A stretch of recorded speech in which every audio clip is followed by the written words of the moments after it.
Welcome to another episode of the About Mansfield Consumer Advice Series. I'm Steve Casillo, and we appreciate you being here today. And as we do every Friday, we bring in our financial philosopher. He takes care of your nest egg, your 401k, your retirement, and he is Phillip Washington Jr. with Stonehill Wealth Management. Today, we are talking about breaking free from the traps of limiting beliefs. Yeah, we're going to dig deep into the psyche. What's going on, man?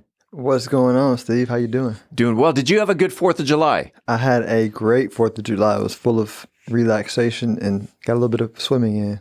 All right. Just one. What was the highlight of the 4th of July?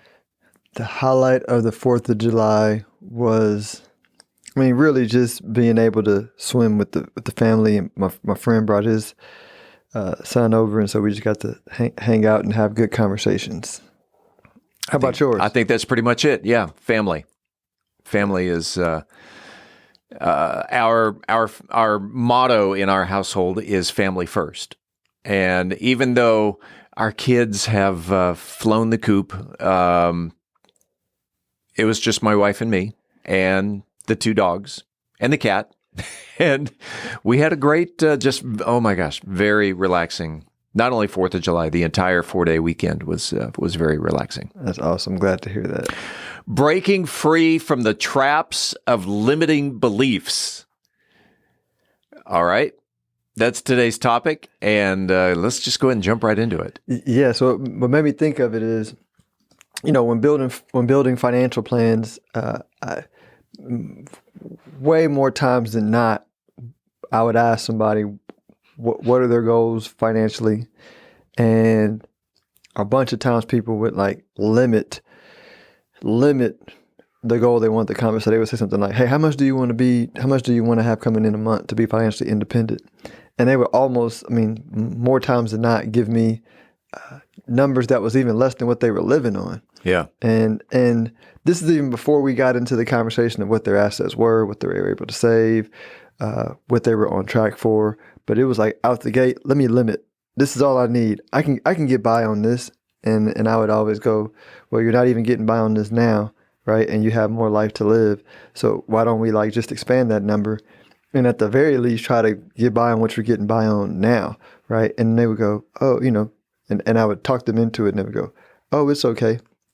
And so that's an example of a limiting belief where if out the gate you limit where you want to go, then you're lowering your scope for where you're going to end up because you can only go as far as you can see.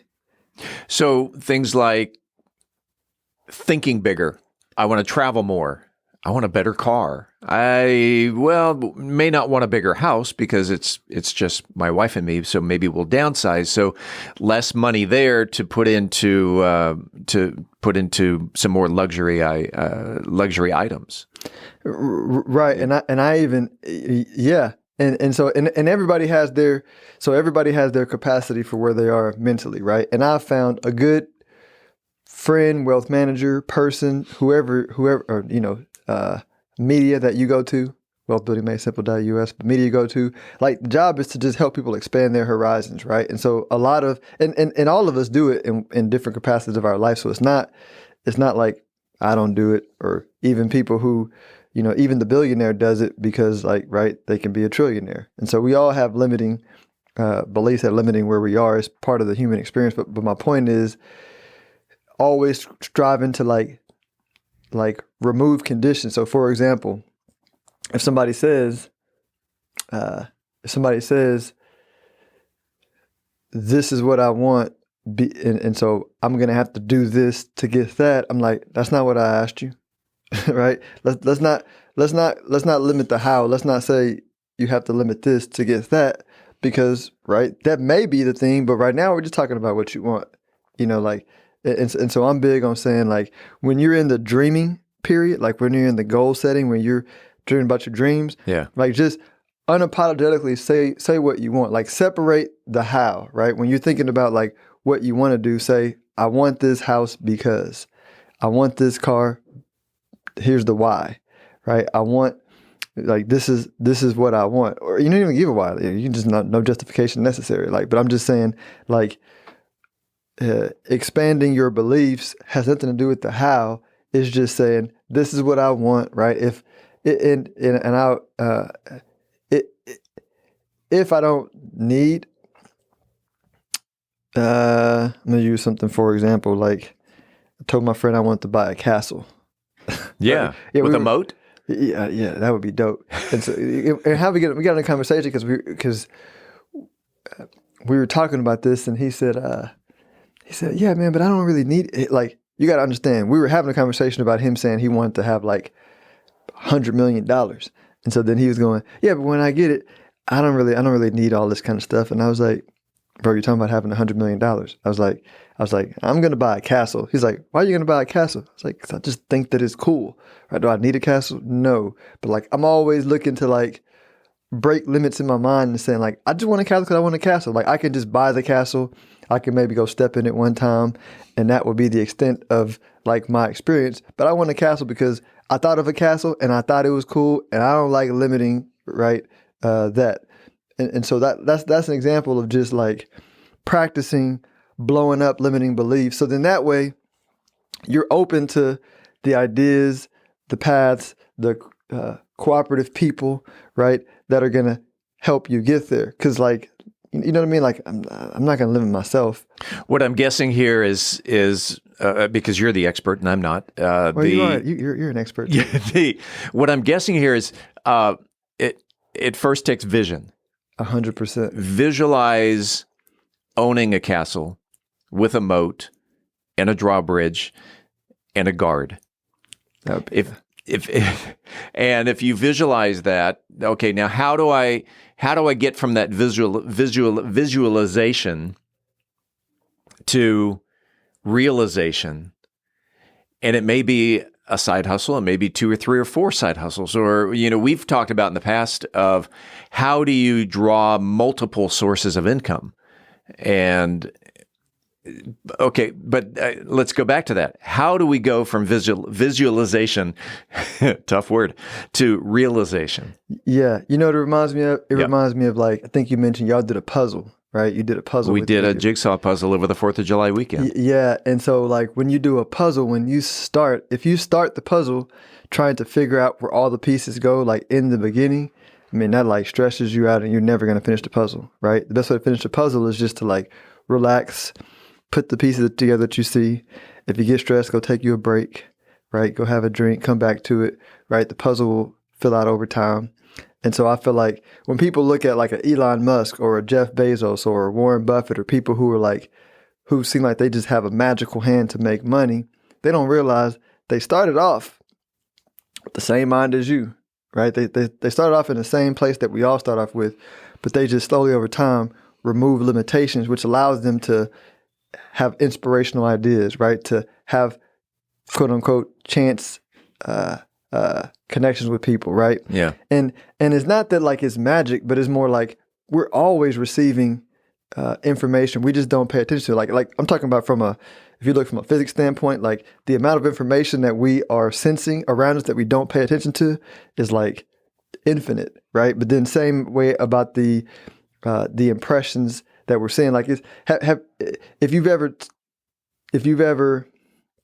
been in a relationship with somebody and you are like giving them a lot of love, right? You're just loving on them and you're loving on them and you know you're loving on them, and then they turn around and tell you, man, you don't love me. You go, in what universe do you live in? Right. Right? You know what I mean? Yeah. But it's because if they're not open to love, like if they're not in a receptive mode to love, they don't hear any of that. All they lock on to is the negative shit, right? I mean, when they're in that state. So same thing with money. Like if you operate from an emotional state of lack, you don't see any of the abundance around you. All you do when you see a billionaire is you go greedy, right? Or if you see like a neighborhood that is getting improved, you say, that's gentrification. That's for evil, greedy people, right? Or if you see somebody who says, oh, hey, you should like maybe start your own podcast because you have a passion around this area or topic and it's going to make money. You go, that's a stupid idea. No, like you've been getting all these ideas forever, right? And you just block them because you have a negative emotional state around money. So I mean, that's the practice or the how is to just practice practice allowing it, practice the feeling, practice opening yourself up to it. And then you're going to hear the stuff that's you've already heard it. You already heard everything you need to express what you want. It's already there. You just haven't heard it. Can I ask, does meditation play into this? Meditation is 100%. Like I can't describe. It's like describing love, right? Yeah. The clarity of mind that you have when you meditate, and meditation doesn't mean you always walk around blissfully zenned out. But what it does allow you to do is it allows you to feel when you're off, right? And allows you to, when you have a thought, right? When you have a thought that's not in line with how you want to feel, you feel the difference, and then you allow the thought to evolve, right? You go, oh, man, that was a lackful thought.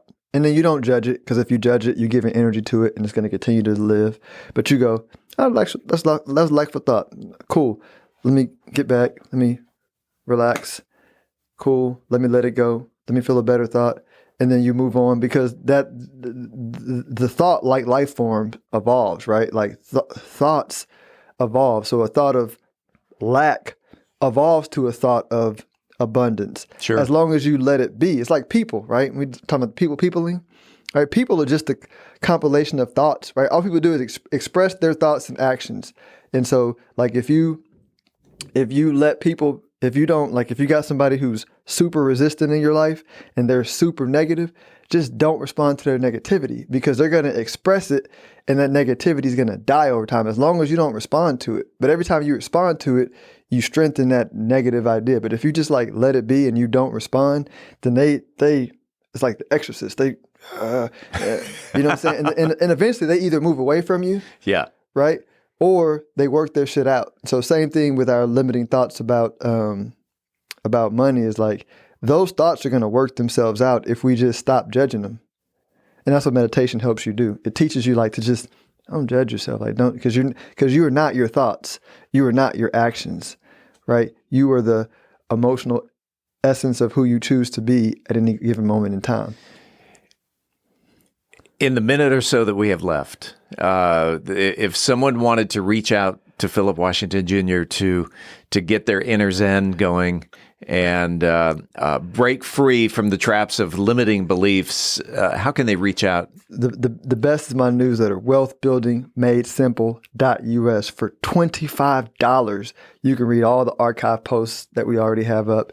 You can read the daily stuff that we put out. You can see if you like it, right? It's the goal of every post is to zen you out.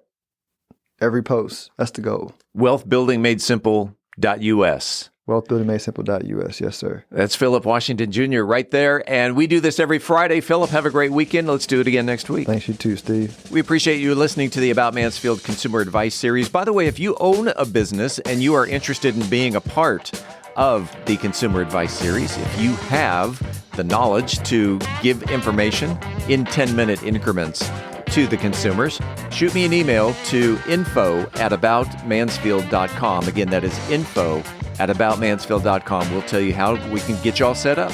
Appreciate it. We do it again next week right here on the podcast.